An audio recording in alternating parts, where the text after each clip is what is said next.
Itu diantaranya yang yang menunjukkan itulah ya, bahwa mereka ini, para sahabat ini pantaslah kalau memiliki banyak keutamaan. Rasulullah SAW pun sudah menyatakan demikian.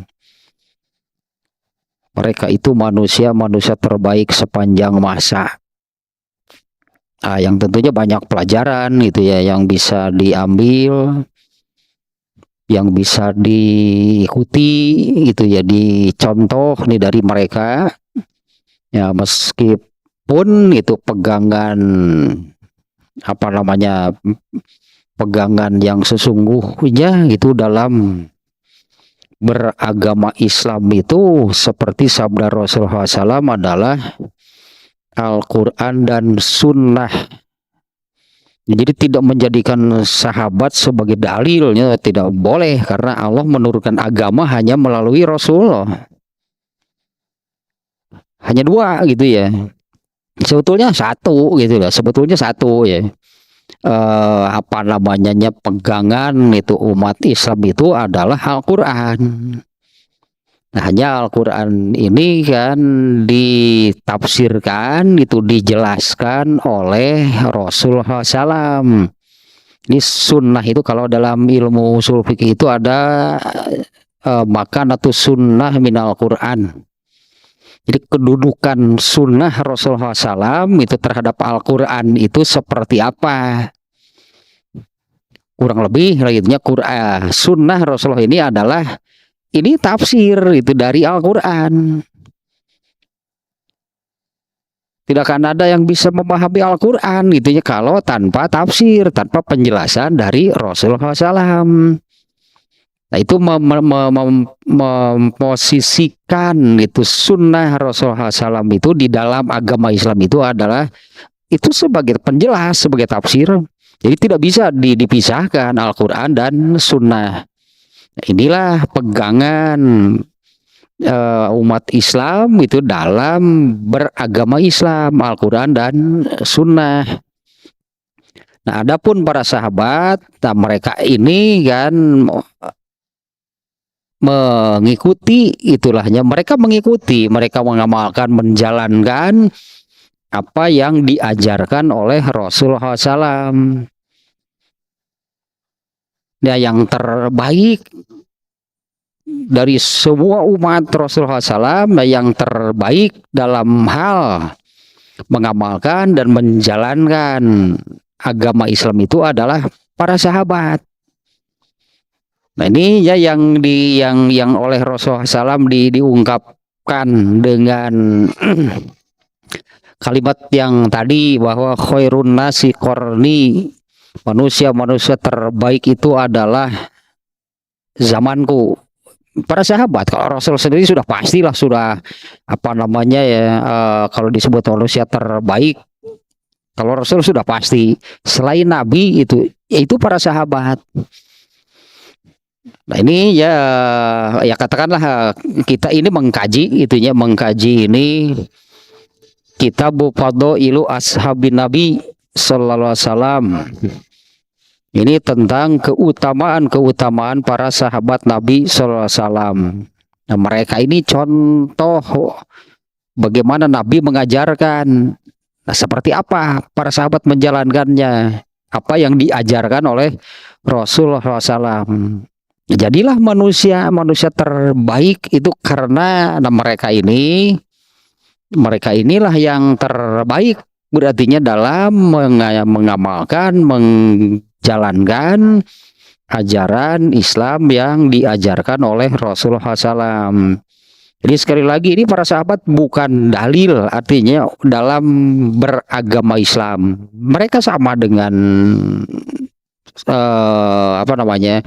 dengan umat Rasulullah generasi berikutnya, sama saja sebagai statusnya itu sebagai umat Rasulullah SAW. Berarti bukan dalil mereka. Hanya mereka ini itu ya tadi ya yang disebut manusia terbaik ini. Nah, mereka inilah yang terbaik dalam mengamalkan, dalam menjalankan ajaran Islam yang disampaikan, yang diajarkan oleh Rasulullah SAW.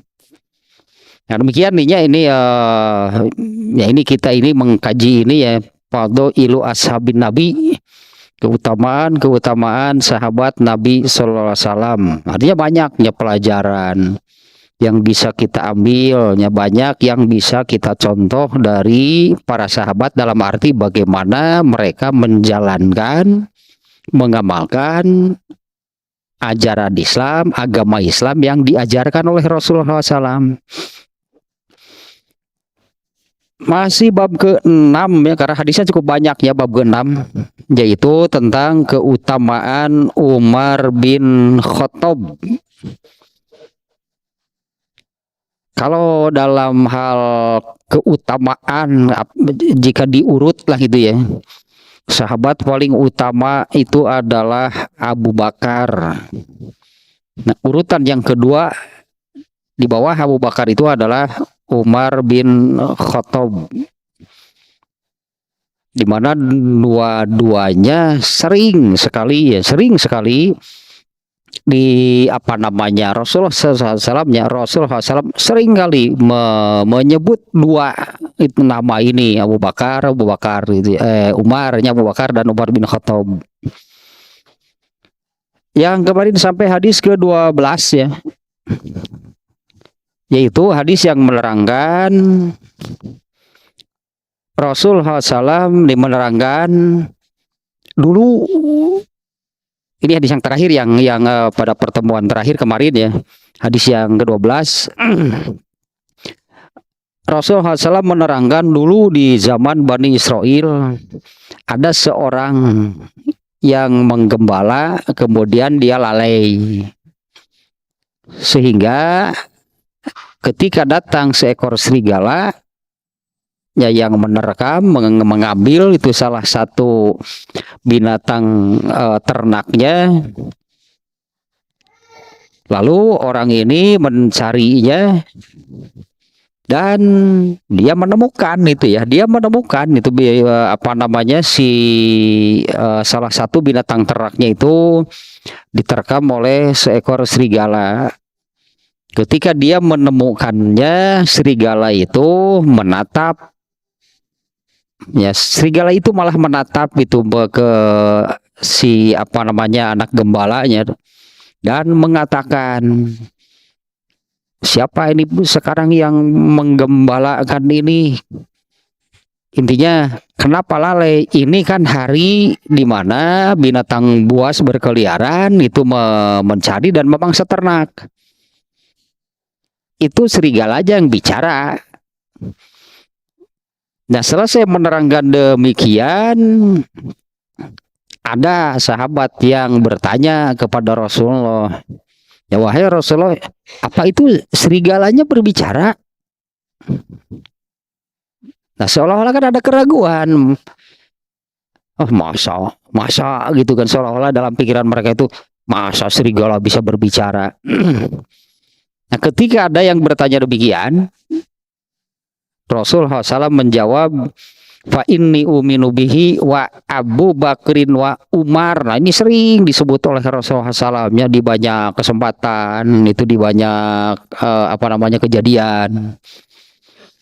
Jadi Rasulullah SAW bukan menjawab, iya serigalanya bicara, enggak demikian. Karena Rasulullah SAW mengisahkan kejadian yang tadi itu berdasarkan wahyu. Karena Rasulullah menceritakan dulu di zaman Bani Israel. Nah, Rasulullah tahu dari mana? Kan Rasulullah tidak hadir kan, pasti. Dulu di zaman Bani Israel pernah terjadi begini. Tahu dari mana? Wahyu. Ya, malaikat Jibrilnya yang mewahyukannya tentang kejadian tersebut. Nah, di mana pada kejadian tersebut kan serigalanya berbicara kepada si penggembala yang lalai. Seolah-olah, kamu kemana saja? Ini kan hari di mana binatang buas itu banyak berkeliaran untuk memangsa ternak. Nah, ada sahabat yang bertanya, Rasulullah, itu serigalanya berbicara? Nah, Rasulullah bukan menjawab, oh iya berbicara, bukan, tapi jawabannya adalah aku beriman atas, berarti kan atas wahyu yang menceritakan kejadian itu. Wa Abu Bakrin wa Umaru, demikian juga Abu Bakar dan Umar. Wa ma sama Abu Bakrin wa Umaru, padahal ketika Rasulullah mengisahkan kejadian ini di depan para sahabat itu, Abu Bakar dan Umarnya tidak ada. Abu Bakarnya tidak ada di sana, tidak ada di tempat. Tapi mereka disebutnya oleh Rasulullah SAW, aku beriman, demikian juga Umar bin Khattab, demikian juga Abu Bakar, demikian juga Umar bin Khattab. Nah, ini kan oleh Imam Bukhari ya, hadis ini ditempatkan di dalam bab salah satu nih keutamaan Umar bin Khattab. Yaitu berarti ini keutamaannya apa nih? Keutamaan Umar bin Khattab apa dari hadis ini? Rasulullah sudah menyabdakan, artinya apapun yang datang dari Rasulullah SAW, Abu Bakar dan Umar bin Khattab pasti percaya. Gak akan ada pertanyaan seperti yang tadi. Itu serialnya berbicara Umar memoal, berarti Abu Bakar dan Umar bin Khattab gak akan menanyakan demikian. Kalau Abu Bakar bahkan prinsipnya ini kan seolah-olah nggak masuk akal, mana ada serigala berbicara. Emang zaman dulu serigala bisa bicara? Akan juga enggak kan?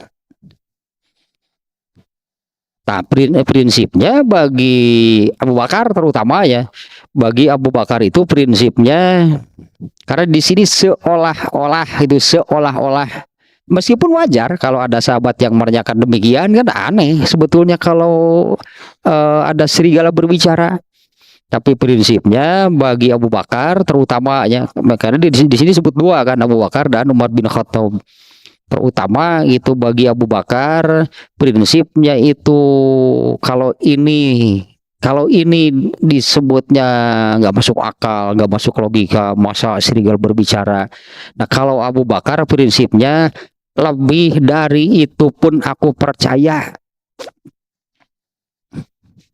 Lebih aneh, katakanlahnya lebih aneh, lebih apalagi lah sebutannya, aneh, nyeleneh, gak masuk akal. Bagi Abu Bakar nggak ada. Kalau itu datang dari Nabi, aku percaya. Lebih dari itu pun aku percaya. Itu prinsipnya Abu Bakar. Kalau dalam hal tersebut, katakanlah kalau diurut, ya Abu Bakar nomor 1. Umar juga sama, sebetulnya demikian. Lebih dari itu pun aku percaya. Tapi kalau dibandingkan antara dua orang ini, dua sahabat ini, Abu Bakar dan Umar bin Khattab, dalam hal yang demikian, lebih dari itu pun aku percaya. Abu Bakar nomor 1. Sehingga ya melekatlah itu kan pada diri Abu Bakar itu sebutan as-siddiq. Dengan sebutan tersebut yang prinsipnya demikian, apapun yang datang dari Rasulullah SAW aku percaya. Itulahnya yang sehingga Abu Bakar mendapatkan gelar as-siddiq. Dan itu disebutnya ya. Dan hal tersebut keyakinan bahwa apapun yang datang dari Rasulullah aku percaya. Karena pasti benar, artinya ya, pasti benar kalau yang datang dari Rasulullah. Nah, itu diimplementasikan, dibuktikan artinya. Makanya semua yang dari Islam, katakanlahnya semua yang dari Islam itu oleh Abu Bakar itu dengan prinsip demikian, ini pasti benar. Makanya Abu Bakar itu bahasa Sunda nama toh-tohan, diamalkan karena kan pasti benar. Nah, itulah yang menjadikan Abu Bakar itu sahabat nomor 1, sahabat paling utama. Prinsipnya demikian. Ini dari Nabi, saya percaya karena pasti benar dan diamalkan. Nah, makanya Abu Bakar itu kan Umar bin Khattab nomor 2-nya lah gitu ya. Umar bin Khattab di urutan kedua dalam hal tersebut. Benar dia diamalkan oleh Abu Bakar itu tanpa keraguan sedikit pun. Mungkin ini diantara apa namanya banyak lah tentang Abu Bakarnya. Umar bin Khattab juga sama maksudnya ya, seperti itu juga Umar bin Khattab, karena dua orang ini yang sering disebut oleh Rasul seperti barusan, aku beriman atas kejadian itu, artinya atas wahyu yang diberikan kepada Rasulullah. Rasulullah sendiri beriman. Rasulullah nggak menanyakan juga kan kepada malaikat Jibril, itu serigalanya bicara, nggak pernah Rasulullah menanyakan begitu, seperti itu. Rasulullah menyampaikannya kepada para sahabat. Andai Umar bin Khattab, Abu Bakar dan Umar bin Khattab ada, karena di sini kan disebutkan Umar bin Khattab dan Abu Bakar nggak ada di tempat apa ketika Rasulullah menyampaikan ini. Abu Bakar nggak akan nanya itu Rasulullahnya, itu serigalnya bicara, wah itu Abu Bakar. Nah, kurang lebih demikian, hanya keutamaannya adalah yaitu yang disabdakan oleh Rasulullah SAW, aku beriman, demikian juga Abu Bakar, demikian juga Umar bin Khattab. Nah, dalam hal ini ya, yang menjadi keutamaannya adalah bandingkan dengan sahabat yang lain, di mana sahabat yang lain kan nanya, Rasulullah itu serigalnya bicara, kalau Abu Bakar nggak akan nanya, pasti benar yang apa yang disampaikan oleh Rasulullah. Demikian juga Umar bin Khattab. Nah, bahkan kan Rasulullah menyatakan aku beriman, Abu Bakar juga pasti beriman, Umar bin Khattab juga pasti beriman. Enggak ada padahal Abu Bakar dan Umar bin Khattabnya.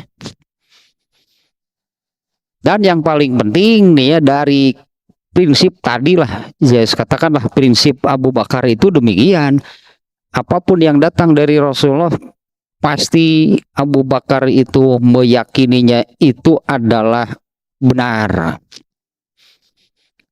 dan dibuktikan, diimplementasikan dalam amalan. Maka Abu Bakar itu tidak ada keraguan sedikit pun tentang apa yang datang dari Rasulullah SAW. Mungkin contoh yang paling hebat menurut nya Abu Bakar mah, ketika Rasulullah mengumumkan itu kan mau berperang, Rasulullah itu minta kepada para sahabat itu untuk mengeluarkan hartanya karena perang ini perlu biaya. Seperti Israel, seperti Israel sekarang.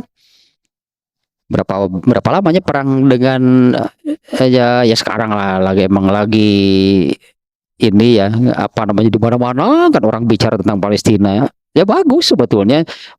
Kalau memberikan dukungan ke Palestina mah wajib, ulah hari-hari, karena bukan soal Palestina sebetulnya, ini soal Masjidil Aqsa.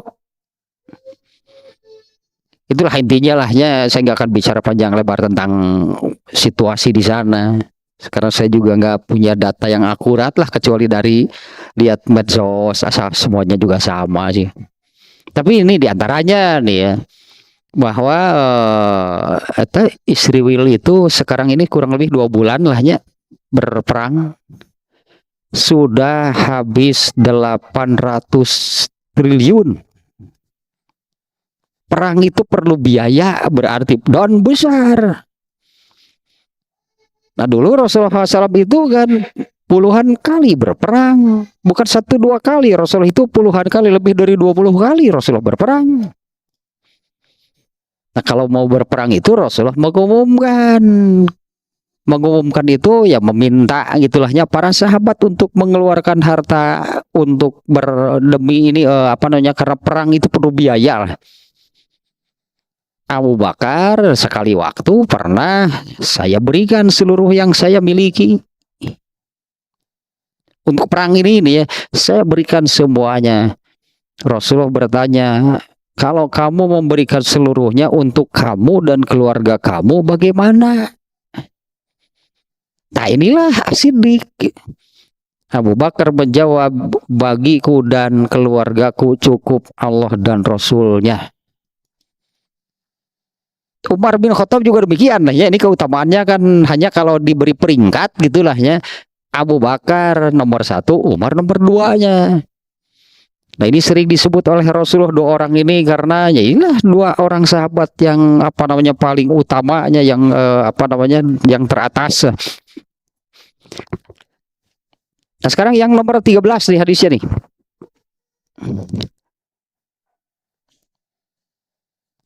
An Abi Sa'idinil Khudri radhiyallahu anhu qala sami'tu Rasulullah sallallahu alaihi wasallam yaqulu baina ana naimun ra'aitun nasa uridu alayya wa alaihi qumusun faminha ma yablughu sadya wa minha ma yablughu duna zalika wa uridu alayya umaru wa alaihi komisun ijtarrah. Dari qalu fama awal tahu ya Rasulullah, qala ad-dinu. Wah, ini benar-benar luar biasa nih tentang Umar bin Khattab nih. Dari Abu Sa'id Al-Khudri, semoga Allah meridhoinya, ia berkata, aku mendengar Rasulullah SAW bersabda, baina anana imun, ketika aku tidur, mimpi berarti ra'aitun nasa uridu alayya wa alaihi kumusun, diperlihatkan kepadaku orang-orang, ya ra'aitun nasa, aku melihat manusia, melihat orang-orang, uridu alayya, diperlihatkan kepadaku, wa alaihi kumusu alaihim kumusun, mereka menggunakan gamis, baju lah mungkinnya, mereka menggunakan baju. Jadi ketika aku tidur, aku melihat orang-orang, ya diperlihatkan kepadaku, bahasanya apa nih, terjemah bahasanya, diperlihatkan kepadaku, nah mereka itu semuanya menggunakan baju. Faminha mayablughu sadya, di antara mereka ada yang bajunya itu sampai dada. Faminha mayablughu sadya, tayu sebenarnya mah nu disebut dada mah ieu tah asadyu. Ya sok inget nu ieu teh geuning hadis anu wa wadu'ahuma ala sadrihi. Ini di dalam sholat, meletakkan tangan kanan di atas tangan kiri, kemudian Rasulullah meletakkan keduanya ala sodrihi. Tete terjemah eta tanu jadi bermasalah deh. Kalau dada secara fisik wa ieu tah asadyu. Kalau sodrun itu artinya depan. Seperti kalau rumah gitu kan ada, kalau rumah kan tampak depan, anggaplah demikiannya, kalau gambar kan tampak depan, tampak samping, tampak belakang. Bagian depan rumah itu sodrun namanya. Kemudian kalau sebuah kalimat susunan kata-kata, sebuah kalimat, kata pertama itu artinya kan yang terdepan, yang paling awal disebut sodrul kalam namanya. Jadi yang terdepan dari sebuah kalimat, kata pertama itu sebutannya sodrul kalam. Jadi bukan dada kalau menempatkan kedua tangannya di depan, bukan di belakang gitu, disebut ala sodrihi. Kalau di dada, nah ini bahasa Arabnya dada ma'asadyu. Itulah sedikit lahnya ingat eta soal meletakkan tangan kanan di atas tangan kiri di dalam sholat, kemudian disimpan ala sodrihi. Kalau ala sodrihi mah di atas dada mah leher. Jadi berarti karya teh sholat nanti ala sodrihi, padahal sodrun di situ di depan. Sebelah mana depannya? Nah, baru itu harus perlu gitu korinah disebutnya, karena itu masih mubham sebutannya, bisa mubham bisa mujmal gitu, suka sebut mutlak. Nah ini kalau secara fisiknya Rasulullah menyebutkan faminha mayablugus sadya. Di antaranya gamis yang mereka pakai itu ada sebagian yang memakai pakaiannya itu hingga dadanya. Di mana ya teh batasnya teh dada teh? Sampai dada itu dari mana? Dari bawah atau dari atas? Kalau dari atas orang berpakaian itu dari mana? Dari pundak kan pakaian gitu kan, menghitung pakaian ini kan dari pundak ke bawah gitu sampai mana? Ada yang hanya sampai sini berarti ke bawahnya berarti tidak tertutup. Ini mimpinya demikian nih ya, memakai bajunya sampai dadanya. Dari mana nih sampai dada itu dari mana? Bukan dari bawah, bukan dari telapak kaki ke atas, tapi dari pundak nih ya. Memakai pakaian itu hanya sampai sini ternyata pakaiannya. Kemudian wa minha ma yabluguduna zalika. Kemudian sebagian yang lain ya, memakai pakaiannya itu duna zalika, ya di bawah itulah, beragam artinya. Ada yang sampai, kalau kita menyebut, ada yang sampai ulu hati, ada yang sampai pusar, ada yang sampai pinggang, ada yang sampai paha, ada yang sampai lutut. Itulahnya nih Rasulullah pokoknya di bawah itulah sebagian. Wa urido alaya Umaru. Nah ini di dalam mimpinya ternyata aku juga melihat Umar bin Khattab. Wa alaihi komisun ijtarrohu. Umar bin Khattab memakai pakaiannya sampai menyapu lantai, menyapu tanah. Nah sampai di sini nih ya, Rasulullah menerangkan mimpinya sekali lagi nih. Baina ana naimun ra'aitun nasa. Ketika aku sedang tidur, aku melihat orang-orang uridu, diperlihatkan kepadaku, ya uridu alaya wa alaihi kumusun. Wa alaihi kumusun. Nah ternyata diperlihatkannya itu manusia itu memakai bajunya beda-beda, berarti yang memakai bajunya itu beda-beda. Faminha mayablugu sadya. Ada yang memakai bajunya itu hanya sampai dadanya. Padahal dari sini kan, dari memakai baju dari pundak seperti ini, sakieu bajunya. Bajunya hanya sekian. Wa minha ma yablugu duna zalik. Kemudian aku melihat sebagian lagi ada yang ya di bawah itulah, artinya tadinya ada yang sampai ulu hati, ada yang sampai pusar, ada yang sampai pinggang, ada yang sampai paha, sampai lutut, sampai betis. Beragam apa namanya orang-orangnya memakai pakaian yang terlihat itu di dalam mimpi Rasulullah SAW.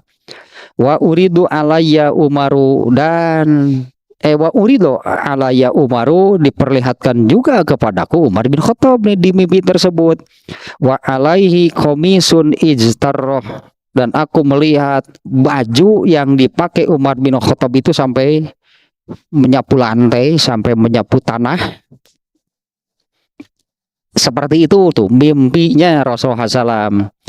Kalau kemudian para sahabat bertanya, fama awal tahu ya Rasulullah, apa namanya, apa penjelasannya lah, itulahnya ini terjemah harfiahnya, terjemah bebasnya dulu ini. Bagaimana maksudnya? Kurang lebih demikiannya para sahabat menanyakan, bagaimana maksudnya? Mimpi tersebut itu maksudnya apa? Qala, Rasulullah menjawab, ad-dinu, agama. Jawaban Rasulullah singkat, ad-din. Apa maksudnya Rasulullah mimpi tersebut? Itu kan menerangkan, aku melihat orang-orang berpakaian, ternyata ada yang hanya sampai dadanya, ada yang sampai itulah semuanya. Saya melihat Umar bin Khattab sampai menyapu lantai pakaiannya. Apa maksudnya? Agama. Nah inilah keutamaan Umar bin Khattab, artinya dalam beragamanya total berarti. Kalau orang lain hanya dia itu digambarnya seperti pakaian. Kalau ini kita ilustrasikan demikian lah ya. Dari sini kan pakaiannya, karena ini kan laki-lakinya bukan perempuannya. Dari sini kan pakaiannya. Terus dari pundak, awalnya dari pundak, kemudian dihitungnya ke bawah, ada yang sampai dada. Berarti berapa persen? Lagi itunya berarti berapa persen? Ada yang di bawah itu sampai ulu hati. Lebih banyak berarti dari yang sebelumnya. Ada yang sampai pusar, lebih banyak. Ada yang sampai lutut. Umar bin Khattab sampai menyapu lantai bajunya. Ini keutamaan kan? Ini keutamaan Umar bin Khattab dalam tentang satu hal gitunya, karena kan hadisnya banyak keutamaan Umar bin Khattab. Nah, tentang satu hal, dalam hal ini menerangkan bagaimana jadi apa sebutannya ya, bagaimana kesungguhan, bagaimana totalitas Umar bin Khattab dalam beragama. Ini yang menjadi keutamaan Umar bin Khattab. Seolah-olah, bukan seolah-olah ya, saya kira memang demikian. Karena Umar bin Khattab kan mengalami masa jahiliyah, pernah menyembah berhala. Artinya nih, Umar bin Khattab itu menyadari boleh disebut kalau seolah-olah seperti inilah, ting sakumaha dosa baheula, entah seperti apa, sebanyak apa gitunya dosa gitu yang saya lakukan di masa jahiliyah sebelum masuk Islam. Nah, kalau kemudian setelah masuk Islam tidak bersungguh-sungguh, tidak total gitu dalam beragama Islam, ini nanti bisa menghapus kan dosa yang entah seberapa banyak. Abu Bakar dan Umar bin Khattab ini kan yang sering disebutnya, saya kira ini kan sama lah itu antara Abu Bakar dengan Umar bin Khattab. Kalau Abu Bakar itu kan diantaranya hadis yang ini yang apa namanya yang menerangkan Umar bin Khattab itu sampai menangis ketika Rasulullah membacakan ayat famayyamal misqala dzarratin syarroyyaroh. Abu Bakar tuh menggigil, kalau bahasa kitanya nggak kuat mendengar ayat tersebut. Barang siapa melakukan dosa sekecil apapun pasti ada balasannya. Dan Abu Bakar tahu balasan dari dosa itu apa? Azab, gak ada yang lain kan. Pasti disiksa oleh Allah. Balasan dari Allah untuk dosa itu adalah siksaan, gak ada yang lain. Dan ayat tersebut kan menyebutkan miskola zarroh sebutlah demikian, sekecil apapun perbuatan dosa pasti ada balasannya. Abu Bakar tuh menggigil kan sampai Rasulullah kumaha tuh. Dan Abu Bakar mengatakan kalau demikian siapa yang tidak ke neraka dulu, karena semuanya juga pasti berdosa. Umar bin Khattab juga sama nih ya dengan Abu Bakar, sama Umar bin Khattab juga demikian. Nah, kemudian Rasulullah menjawab, tadi Abu Bakar lah kekhawatiran, kegelisahan gitulahnya Abu Bakar mendengar ayat tersebut. Barang siapa melakukan sekecil apapun keburukan perbuatan dosa pasti ada balasannya, siksa gak ada yang lain. Abu Bakar menggigil, ketakutan, karena Abu Bakar kan tahu bahwa yang pasti tidak punya dosa itu hanya Rasulullah. Yang dimaksumkan hanya satu orang, Rasulullah. Abu Bakar enggak, tidak dimaksum. Punya dosa enggak? Pasti.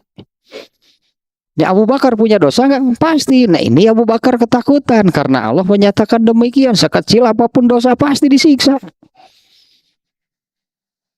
Nah, Umar bin Khattab kurang lebih sama. Itu jadi antaranya yang Umar bin Khattab itu kan setelah masuk Islam. Nah, seperti inilah gambarannya dari Rasulullah.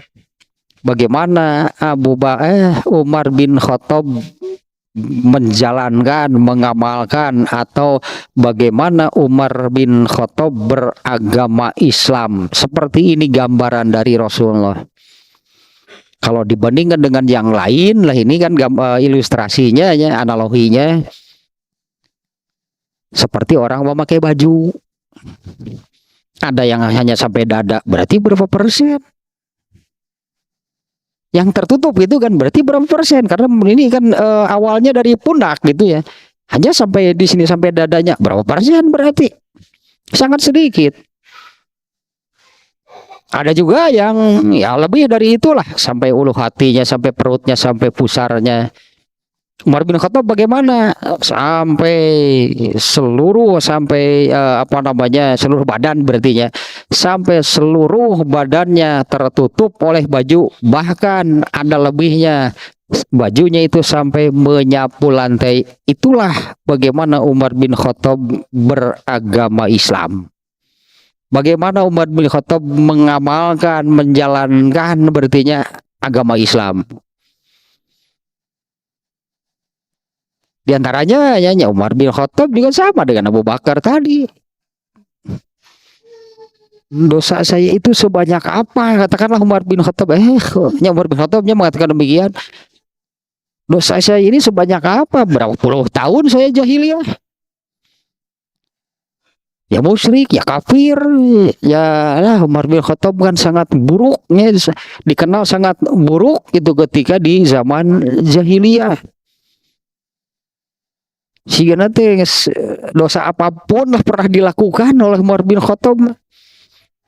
Nah, kalau setelah masuk Islam tidak bersungguh-sungguh dalam artinya tidak bersungguh-sungguh di dalam beragama Islam, kira-kira terhapus nggak dosa yang sedemikian banyak? Padahal Abu Bakar saja, Umar bin Khattab juga samanya. Dengan dosa sekecil apapun, Abu Bakar itu menggigil. Umar bin Khattab juga sama, takut dengan dosa. Maka itu ya seperti inilah.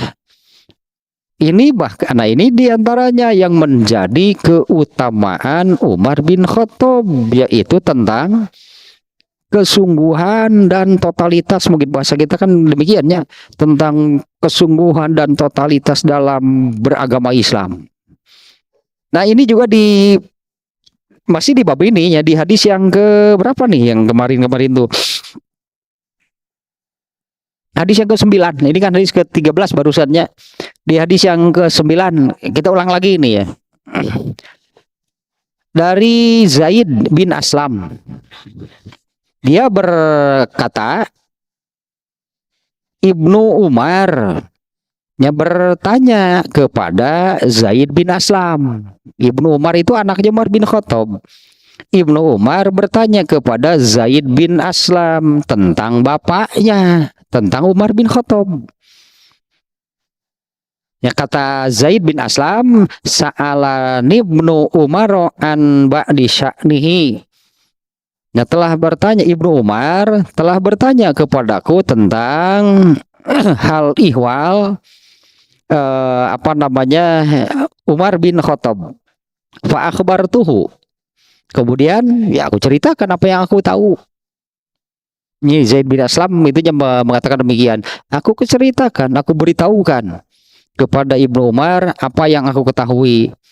Faqala, kemudian Ibnu Umar mengatakan, ma ra'aitu ahadan qattu ba'da Rasulillahi sallallahu alaihi wasallam. Aku tidak melihat seorang pun setelah Rasulullah SAW kana ajadda wa ajwada hatta intaha min Umar bin Khattab. Aku tidak menemukan seorang pun setelah Rasulullah SAW, selain Rasulullah SAW lah gitunya.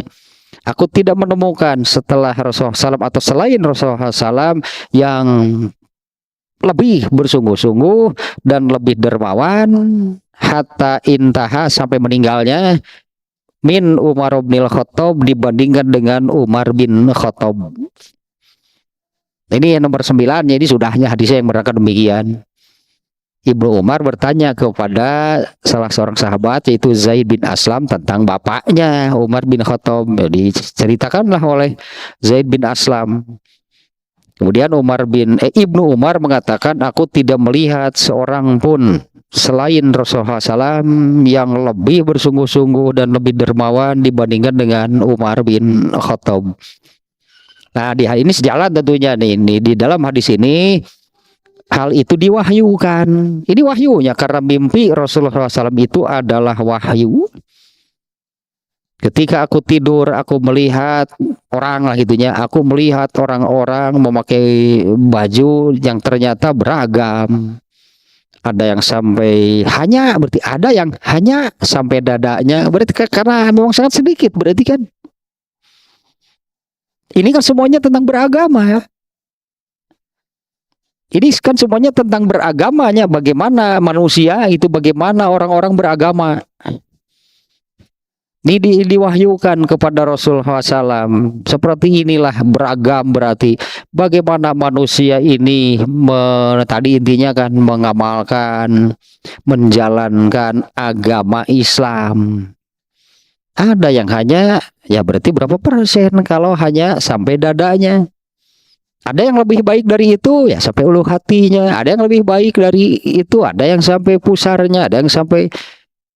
Ternyata Umar bin Khattab itu sampai menutupi seluruh badannya, bahkan tersisa pakaiannya itu sampai menyapu lantai.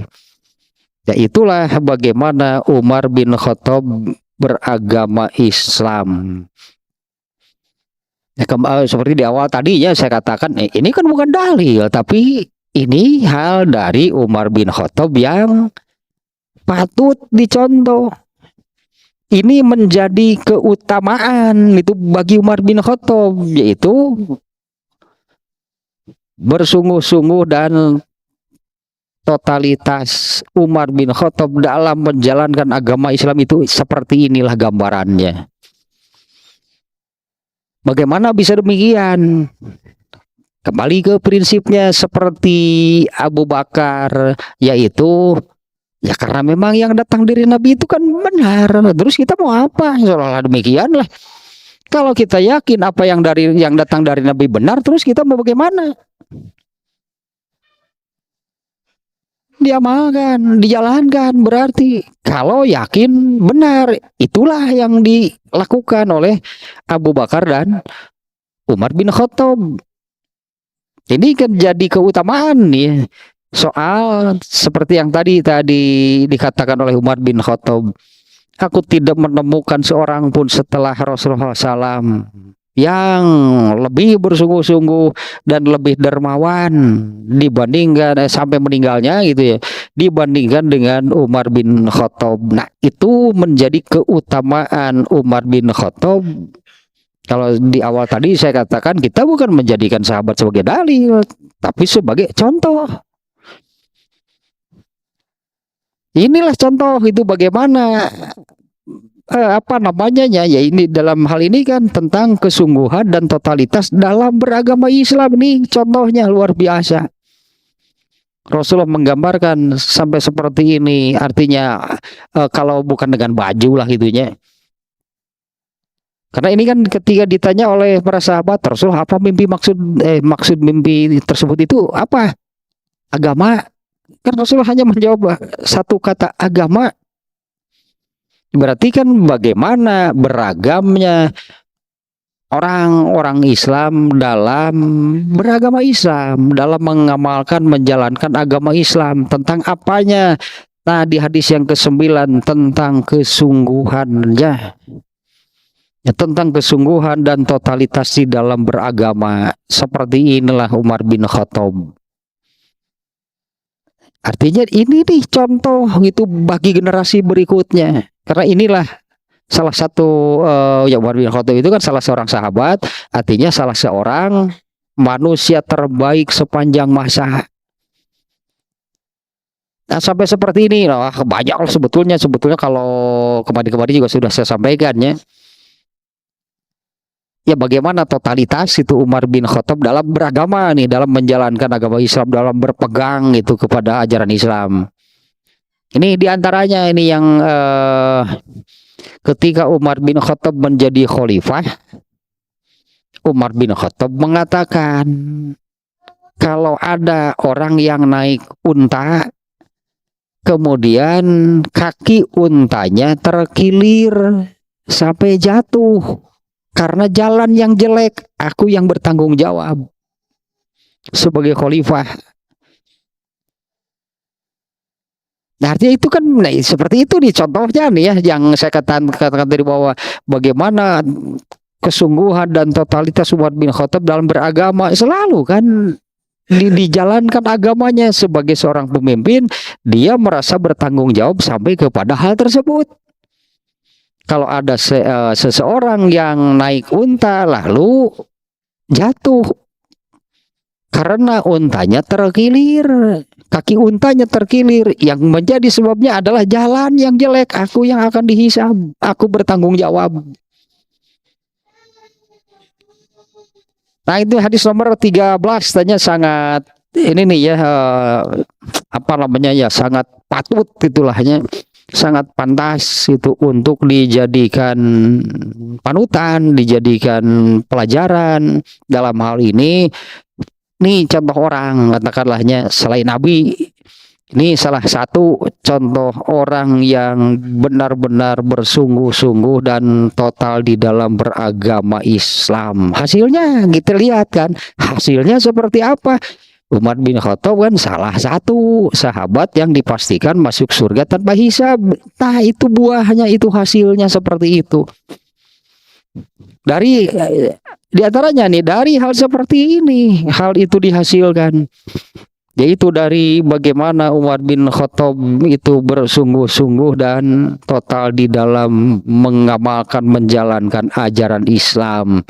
Tidak seperti yang lainnya, katakanlahnya yang digambarkan oleh Rasulullah SAW, dianalogikan, diilustrasikan seperti orang yang memakai baju. Mengamalkan dan menjalankan ajaran Islam itu seperti kalau orang memakai baju itu hanya sampai dadanya. Berapa persen berarti? Sangat sedikit berarti kan. Ya berapa persen? Hanya kalau hanya sampai sini, mestinya kan sampai mata kaki tertutup seperti Umar bin Khattab. Ini contoh orang yang bersungguh-sungguh itu dalam mengamalkan, menjalankan agama Islam. Nah, di mana hal yang paling mungkin sebutnya hal yang paling mendasar Umar bin Khattab bisa demikian itu, yaitu sama dengan yang di apa namanya yang seperti yang dijadikan pegangan gitu dan landasan oleh Abu Bakar, yaitu Rasulullah SAW itu pasti benar. Bahkan ketika Rasulullah menyampaikan sesuatu yang di luar akal, di luar logika, di luar nalar, Abu Bakar akan mengatakan lebih dari itu pun aku percaya. Karena Rasulullah itu pasti benar. Nah, kemudian dibuktikan, artinya ya dengan disebutkan diimplementasikanlah dalam amalan, dalam kehidupannya sehari-hari. Bersungguh-sungguh dalam mengamalkan ajaran Islam dan hasilnya jelas, yaitu menjadi manusia yang masuk surga tanpa hisab. Kan keutamaan jelaskan, berartinya benar-benar ya, apa nama sebutannya kan, memiliki keutamaan, memiliki keistimewaan. Kita kembali sedikit lahnya tentang ini kan hasilnya, hasil dari totalitas dan bersungguh-sungguh dalam beragama Islam itu hasilnya apa sih? Itu kan kalau demikian masuk surga tanpa hisab. Kan hasilnya seperti itu. Padahal umumnya gitu kan, umumnya seperti banyak ayat, banyak sekali ayat yang menerangkan bahwa manusia itu dihisab. Manusia itu kan nanti di akhirat kan dihisab. Sangat banyak ayat yang menerangkan demikiannya, bahwa manusia itu nanti di akhirat dihisab. Kenapa? Ini kan gak dihisab ternyata. Ini ternyata Umar bin Khattab, salah satu contohnya, ternyata Umar bin Khattab tidak dihisab. Padahal keumuman disebutnya, keumuman yang namanya manusia seperti yang Allah terangkan di banyak ayat dihisab. Manusia itu dihisab nanti di akhirat. Dihisab itu dalam arti kan diadili, dimintai tanggung jawab oleh Allah atas seluruh amalnya ketika di dunia, sampai kepada yang disebutkan di ayat tadi, sekecil apapun perbuatan yang baik, karena ayatnya kan berdampingan ya, sekecil apapun perbuatan baik, amal soleh, sekecil apapun dosa, pasti ada balasannya. Itulah yang disebut dihisab. Dihisab itu kan diadili oleh Allah di akhirat, dimintai tanggung jawab atas seluruh amal. Nah, Umar bin Khattab ternyata tidak dihisab. Padahal umumnya manusia itu adalah dihisab. Nah, menunjukkan kalau dalam bahasa usul fikih, nama ini berarti ada umum, manusia itu umumnya dihisab. Yang tidak dihisab khusus, berarti ada umum, ada khusus. Kenapa ini dikhususkan? Kenapa ini dikeluarkan dari keumuman? Itu sebutannya lah istilah usul fikih. Kenapa ini dikeluarkan dari keumuman? Umumnya manusia dihisab, ini tidak dihisab. Ada apa nih dengan mereka? Kenapa ini tidak dihisab? Nah iya karena mereka ini memiliki keutamaan, mereka ini memiliki keistimewaan. Ini yang menyebabkan mereka dikeluarkan, keluar dari keumuman manusia, yaitu dihisab. Kan istimewa berarti, kan luar biasa, luar keumuman lah, luar biasa teh, di luar keumuman. Itu di akhirat. Orang umumnya manusia dihisab, Umar bin Khattab tidak dihisab. Ini kan nanti di akhirat. Ya kan dihisab di akhirat lain ayeuna, bukan di dunia. Di akhiratnya nanti demikian. Dalam arti yang tadi keumuman manusia dihisab, Umar bin Khattab tidak dihisab. Kan di luar keumuman. Itu hasilnya, itu hasilnya nanti di akhirat seperti itu. Nah, kalau sebutlah, kalau ingin menjadi seperti itu harus bagaimana? Itu kan hasil, itu kan buah dari apa yang dilakukan oleh Umar bin Khattab ketika di dunia. Berarti kalau ingin keluar dari keumuman dihisab harus luar biasa. Berarti jangan sama dengan umum. Atau ari seru jeung umum banyak umum ya. Jangan sama dengan yang umum. Artinya kan harus ada keistimewaan, harus ada kelebihan sehingga keluarlah dari keumuman. Dan di dunia naga gitu Umar bin Khattab. Jangan sama dengan umumnya manusia. Harus istimewa, harus punya kelebihan, harus punya keutamaan dari keumuman manusia, baru dikeluarkan, baru keluar dari keumuman. Sekali lagi bahwa nanti di akhirnya itu tidak dihisab, nyata itu mah hasil. Itu kan hasil, itu kan buah. Kalau di akhiratnya ingin dikeluarkan dari keumuman dihisab, di dunianya juga jangan sama dengan keumuman manusia, berarti harus beda. Kalau di dunianya ya samalah dengan umumnya manusia. Nanti di akhiratnya ya samalah umumnya manusia dihisab. Nah, harus punya keistimewaan. Ini contohnya nih, keistimewaannya adalah ya bersungguh-sungguh lah di dalam beragama. Kesungguhan dan totalitas Umar bin Khattab dalam beragama Islam ini sudah digambarkan oleh Rasul seperti itu. Hari itu mas sarua keneh jeung umum atuh dihisab teh enggak di akhirat teh. harus keluar berarti dari keumuman. Harus ada lebihnya mungkinnya. Harus ada lebihnya dibandingkan dengan yang lain. Baru nanti di dunianya di akhiratnya itu tidak sama dengan yang lain. Dakar di dunia na gente. Kalau di dunianya sama dengan yang lain, ya jangan pingin beda, berarti di akhiratnya ingin dipisahkan, ingin dibedakan, tidak mau dihisab, atau tekaci gitu mah. Kok mau gitu mah ketika di dunianya itu bukan seperti ini ya. Di dunianya itu bukan seperti Umar bin Khattab yang digambarkan total dalam beragama Islam, kesungguhannya yang luar biasa dalam beragama Islam. Ketika di dunianya itu malah seperti yang disabdakan oleh Rasulullah, hidupnya mengikuti cara hidup orang kafir, eta tekan neraka gitu bisa eta. Karena ketika di dunia hidupnya mengikuti cara hidup orang kafir, bukan mengikuti Rasulullah, berarti logikanya demikian.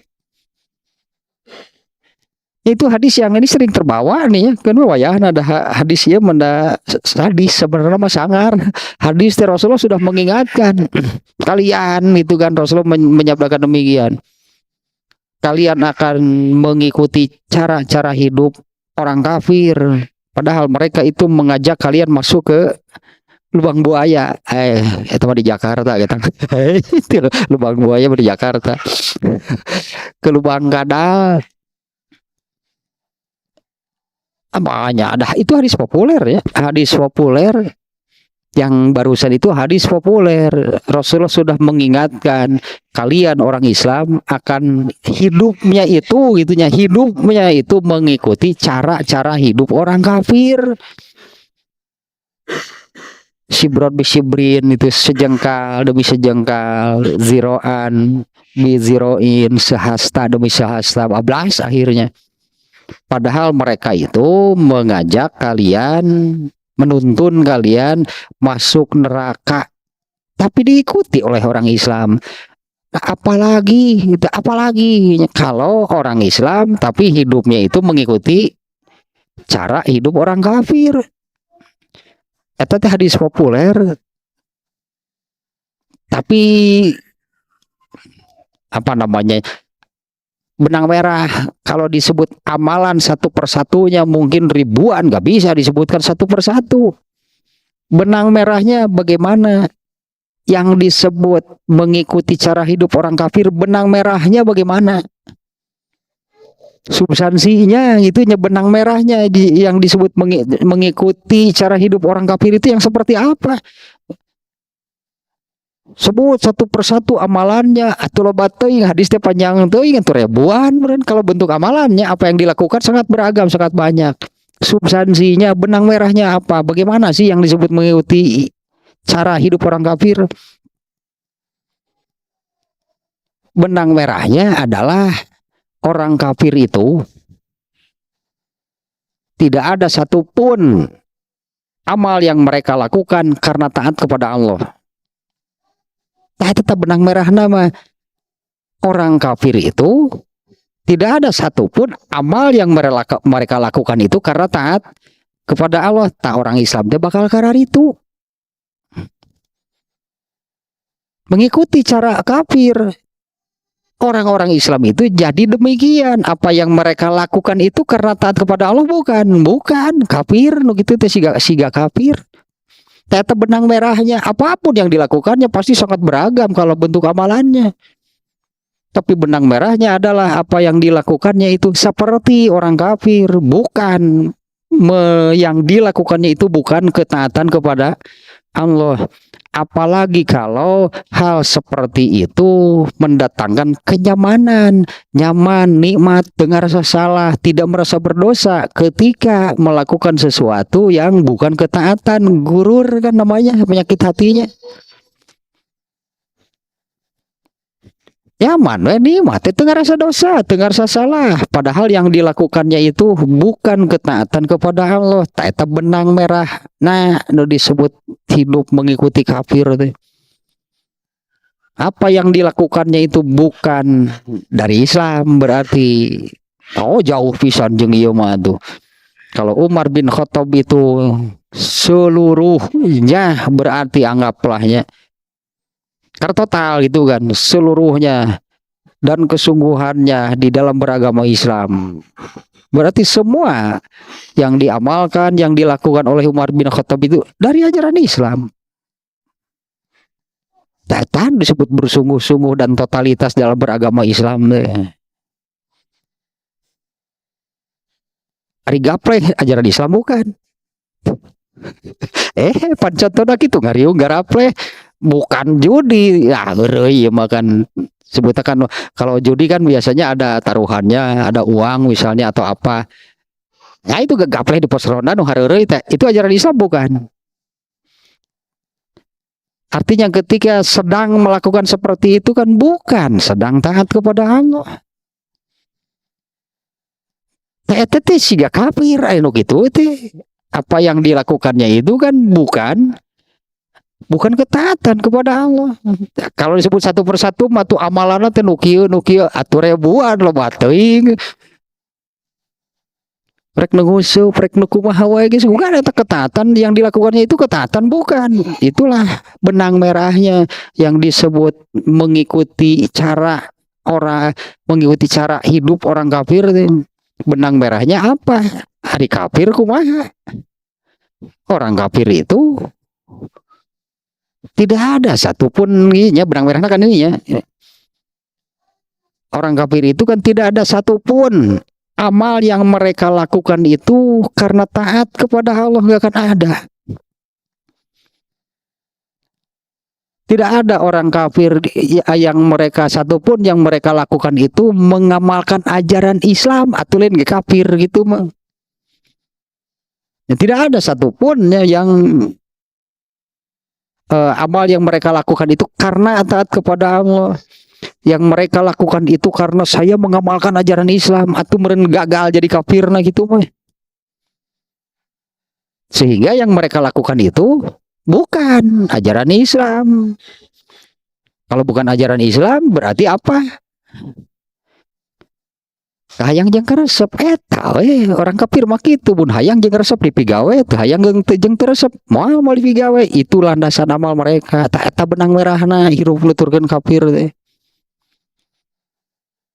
Sangat jauh kan dengan Umar bin Khattab, bahkan bukan hanya sampai dada, artinya hanya berapa persen sih beragama Islam teh dalam hal ininya nih, kesungguhan dan totalitasnya hanya sekian persen. Sampai baju sampai dada kalau diibaratkan baju, ada yang di bawah itu ya, katakanlah tadinya sampai perut, sampai pusar, ada yang sampai pahanya, lututnya. Umar bin Khattab semuanya tertutup, bahkan sampai menyapu lantai bajunya. Tayyib keutamaan Umar bin Khattab, dan hasilnya jelas. Kalau saya ini ya, dan hasilnya jelas nih dengan seperti ini, masuk surga tanpa hisab. Kata hadis yang ke-13-nya. Pemirsa, mah itu 2 hiji gitu nah. Baru ini ditambah satunya, tapi ini sangat luar biasanya ini diwahyukan kan oleh karena ini wahyu kan, hadis ini wahyu.